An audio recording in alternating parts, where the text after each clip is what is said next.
Niemann, the birthday boy, and he's joining us after an incredible performance in the plane.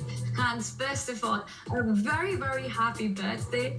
A huge congratulations to you. And I mean, what a birthday to have. You've qualified to Vegas. Just tell us, what does this mean for you, this moment? Yeah, no, it could not have been written any better. It's like, it feels like a script.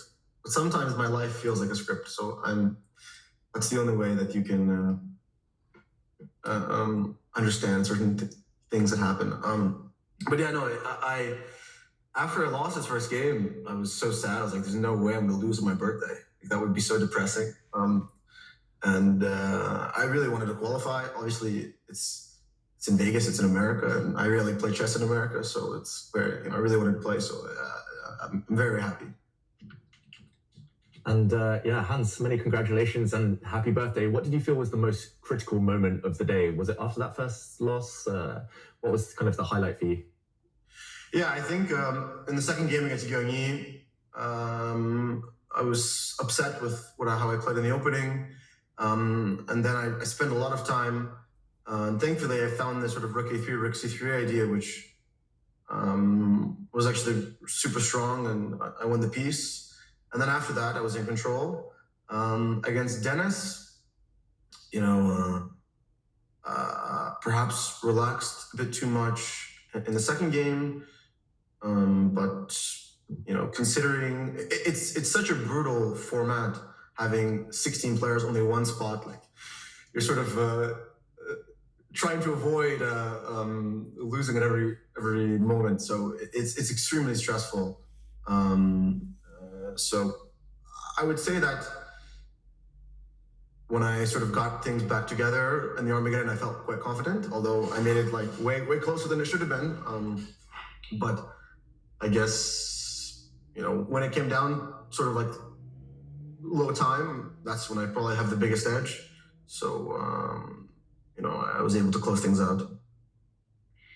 Hans, you mentioned that it all feels like a script, and I want to say this feels like a blockbuster that no one could have written. Just what we saw in the plains, it came down to the wire in this final, and what a fight it was with Dennis Lazovic and you into that Armageddon. And I think there's so much, all eyes are on you, right? There's so much noise around it. And how is that something that plays on your mind? What was going through in those final moments of Armageddon, knowing that this sort of dream to get to Vegas is so close? Yeah, well, in the first qualifier that I played in Weizenhaus, I streamed it, and I felt like I beat Maxime, and then I was about to beat Nepo, and then I guess things sort of collapsed. So I definitely felt a lot more focused than I usually am while streaming. So I don't think that I felt the same pressure. I think that if I was streaming, and I was, I more so don't want to disappoint my fans. If someone's not my fan, then I'm not worried about losing. It's they're rooting against me, but I just feel bad when like my fans are rooting for me and I lose. But anyways, no. Obviously, the way that the freestyle system works is that once you sort of get into a tournament, it's a lot easier to stay. But getting in is the hard part. So I hope that this qualification means that I will play the rest of the events of the year, because I really enjoy the format. And I think that, I believe that matches are the most meritocratic tournament system. So the system in Vegas, like 30 plus 30, I really like it. So I'm just looking forward to playing, let's say, that format, which, minimizes a lot of variance and usually favors the better players. We're super excited to see you there. But something that you just mentioned, right? The inspiration that you get from your own fans and your community. But is it also a motivation to perform this, to have this, to sort of earn that spot the way you did, to sort of shut down the detractors? Well, yeah, it's obviously nice to qualify. It's a brutal qualifier. You have so many strong players. And when you only have 2 games and a knockout, one mistake and it's over, right? So you're playing 4 matches. And if you let up for one moment, it's so difficult. But, it would be nice if we had a shorter time control with 4 games. Then I'd be less stressed because this took a lot out of me. I don't know how I'm going to celebrate my birthday. I never really celebrate my birthday, but now I just have to. I don't think I'm going to have any energy. think I'm going to cancel my birthday party and just sleep. I have no energy left. And Hans, you mentioned that it felt scripted, it felt destined, written in the stars. What are you looking forward to most specifically about being in Vegas? Well, I'm looking forward to playing chess on American soil. I usually have to travel to these obscure places. The recent invitations that I've got, I played 2 tournaments in Moscow, which is quite a haul away. And then the Grand Swiss and the World Cup are in like India, and so I'm just looking forward to playing a tournament that doesn't require 20 hours of travel and jet lag. And also, I haven't been to Vegas since I turned 21, now I'm 22, and I've actually been playing there since I was 9. So there are a lot of great childhood memories of playing tournaments in Vegas. So I'm sure that will be very nostalgic. It's awesome. Well, we've got some chat questions for you, Hans. But before we get that, you mentioned India. Are you coming to India anytime soon? Well, I suppose the World Cup is in India. I think they said it might be in Goa, but obviously that I'll play. Any tournament invitations I will take. I'm not the pickiest person. And Hans, everyone's looking forward to you being in Vegas, of course. Are we allowed to ask? You missed the last opportunity in Paris. What the reasoning was there, or is that something that's not going to be disclosed for now? Well, I really wanted to play in Paris. I'm sure more than anyone wanted me to be there, but I wasn't there, and that's unfortunate. But I do think that the relationship with Freestyle, no ill will towards them. I'm a huge fan of the tour and hope to participate in all the events to come. Mm-hmm. And one of the cool things in freestyle, Hans, that we have in the Grand Slam is that the players, they all sort of analyze these positions together when they're revealed. And we've got a chat question around that, a really fun one. It's Mark Inasa who wants to know that in Vegas, who will be the players that you will choose to analyze the position before the start of the game? Well, I've in preparation for this knockout, I analyzed all of the rapid games in the past tournaments and like the in-person events and the qualifiers, and I found that a lot of players who analyze together, they just make the same mistakes. So they're just the people. A lot of times you'll see, if you see 3 games go the same way, to me it actually to me it makes it theoretical, because people are looking up at the ceiling, they can see the games, and then they're all playing the same thing. So I think, I would prefer to analyze alone, to be honest, because when you look at some of the rounds, you'll see 3 players play the same thing that's just bad. Okay, there are exceptions, of course, but I probably would just be alone. But if I had to choose, probably my best friend Hikar, and biggest fan. Love that. Hans, tell me one more thing, right? You've often spoken about how much an opportunity to play against the very best in the world, how much that means to you, and how hungry you are for that, and how much you try and strive for that. And in Vegas, you're going to have all of them there, right? Including Magnus, Hikaru, Arjun, Fabi, Norderbeck, just name them and they're there. What does that mean for you, just having that finally that moment to prove everything that you wanted to, well, not just your fans, but also people who've got maybe not the best things to say?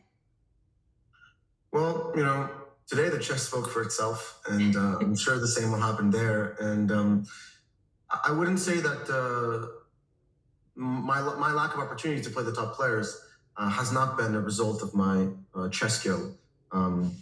Since the Sinfield Cup, I haven't really played a single super tournament. I've had invitations revoked by numerous tournaments after being invited. So, I don't want to use this moment to discuss negative things, but I would say that in the time that I have not had the opportunities, I have been working extremely hard and remained ready for the chance. And now the chance has come, and I intend on showing my best, and hopefully that will lead to more opportunities. But again, there's no excuse for anything. If I'm not invited to a single tournament, that does not affect how well I play. So I should be able to play my best chess regardless, and that is my intention. And that mindset has helped me weather certain storms. And Hans, another fun question this time from our chat. This is from Normal at Super, and asking if you could beat your hero, Bobby Fischer, at his peak. I'm far from that. It's insulting to Fischer to compare my current level to his peak. Fair enough. Just checking. No, it's just I come on. I have a long way to go. I love that attitude and the mindset that you also mentioned for Vegas, Hans. And we got one more question that I want to bring up, and it's about this final game, right, on which so much was on the line, the Armageddon, where you went for this bid under 4 minutes, and it was a great bid in the Armageddon, and it's by BGH13, and he wants to know, what was it about the position that made you want the black pieces? Yeah, well, I've already forgotten what the position looks like, but the pieces were... the king, let me just check, just so I can. Yeah, so the king's on, like, basically the pieces are pretty reasonable squares. So, like, everything, the knights or bishops, so whenever the piece is already, then the advantage is usually the less. Like, you can tell based on the position, if things are, like, completely discoordinated, then perhaps you prefer white. I also, analyzed all of the past games that he played against MVL, and he had, MVL had 406 and he won the bid. So, he did win that Armageddon, but I wasn't, he's a very conservative player. So I really wanted to bid 410. And just, I was really confident. 355 was sort of I was just thinking, what's my max limit? Because I think psychologically, if he bet lower, I'd be upset. That is sort of like a moral victory. So, I thought I could bid 406. And get it, but I wanted to be absolutely sure because I just felt very confident with the black pieces. And when time gets low, I really feel like that's where I thrive, as I've shown in Title Tuesday. So I didn't really feel, and I have a lot of, my main chess improvement came from playing like 3-0 games, like 8 hours a day. So in Armageddon, I felt pretty confident with either color. Yeah, that's awesome. I think we've seen you with those incredible performances in Title Tuesday. Also the matches that you've been having, with Anish, with Vidit, and all these speed chess, different formats. I'm sure that has helped you a lot along the way. And what I'd love to hear a little bit, sorry, go on. No, I just said yes, go ahead. So that's been awesome to watch. And coming into this play-ins, we saw some incredible match play by you. First against Ding Liren, then Yu Yangi, and the finals against Denis Lazovic. Brilliant stuff there. Is there one match that really stands out to you that you're extra proud of, Hans? I think that I showed the most resilience against Yu Yangi. That is when I was under a huge amount of pressure. That was the only time I was down. And before that, things were, I guess the first game against Ding started very poorly, but I managed to turn things around. I think that just at that point, I lost just very, very stupid way.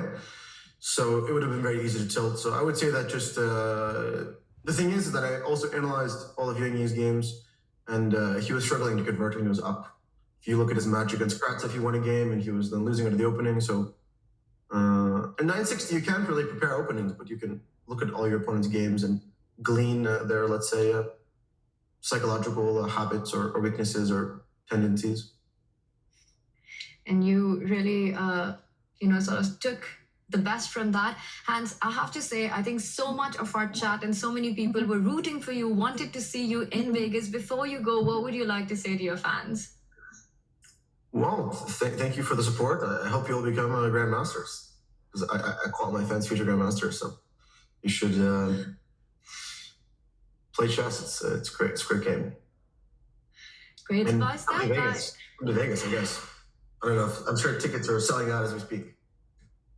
I think with you in, they're going to sell out even more. So Hans, one more time, happy birthday and a big congratulations. Thank you. Bye. Happy birthday. Ooh.